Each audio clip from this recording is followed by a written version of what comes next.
దేవుని నామానికి మహిమ కలుగును గాక. ఆమేన్. ఈరోజు ప్రశ్న, ప్రభు ఆత్మ చేత కొనుపోబడిన సువార్తికుడు ఎవరు? మరొకసారి ప్రశ్న, ప్రభు ఆత్మ చేత కొనుపోబడిన సువార్తికుడు ఎవరు? ఏ తోమా, బి పౌలు, సి ఫిలిప్పు. మరొకసారి ఏ తోమా, బి పౌలు, సి ఫిలిప్పు. యెహోవా మీద కొత్త కీర్తన పాడుడి, సర్వభూజనులారా యెహోవా మీద పాడుడి. యెహోవా మీద పాడి ఆయన నామమును స్తుతించుడి.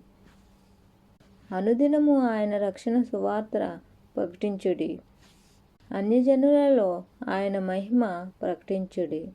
సమస్త జనములలో ఆయన ఆశ్చర్యకార్యములను ప్రకటించుడి. యెహోవా మహాత్మ్యములు గలవాడు, ఆయన అధిక స్తోత్రములను పొందగలిగిన